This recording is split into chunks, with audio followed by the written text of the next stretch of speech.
So yeah, this is my very first guitar. My dad bought this for me. मेरो बुवाले मलाई पठाइदिनु भएको हैन. I miss my dad now because मैले यसलाई recently धेरै modify पनि गरेछु. This is completely मलाई थाहा थिएन त्यति बेला अब first अब गिटार त पाएँ मैले तर whatever the brand यो हुन त Samiko Korean guitar हो. तर यो 89-90s को गिटार हुँदाखेरि यसको वुड चाहिँ राम्रो थियो रहेछ मलाई थाहा थिएन. Apparently मैले त्यति बेला यो गिटार चाहिँ I sold it to Firoz दाइ.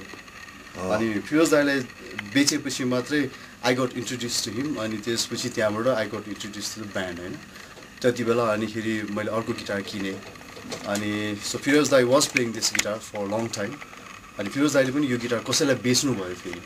So since 2001-2 देखि I was poking him like मेरो त्यो फर्स्ट गिटार कोही दाइ I want that guitar back भनेर मैले कराएकै गरिरहेको थिएँ. अनि धेरै कुरा भयो he left the band अनि हामी बीचमा धेरै कम्युनिकेसन ग्याप पनि भयो. But यो 1.5 वर्ष जति अगाडि चाहिँ फाइनली मैले कराएर यहाँ गर्दा Firoz दाइ send me your number. Okay, here's the number. Call this guy. He has your guitar भनेपछि मैले तुरुन्तै उफ्रेर गएर यो गिटार लिन गएको but this was not in a playable condition. यो गिटार चाहिँ धेरै ठाउँमा बिगारेर almost cricket bat जस्तै बनाएर रहेछ.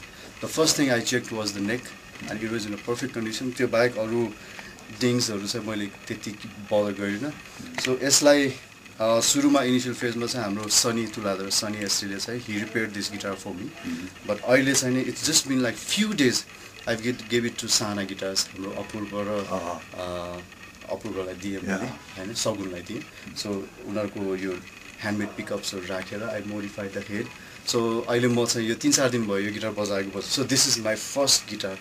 I'm really happy that I modified it and it's worth it.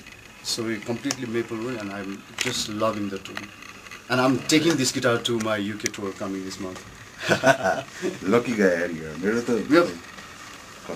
Yeah, there's so many other guitars like our PRS पनि बजाइरहेको छु. I have PRS, I have Fenders, अरू brands को पनि छ धेरैवटा हैन. But this is something special and the sentiment.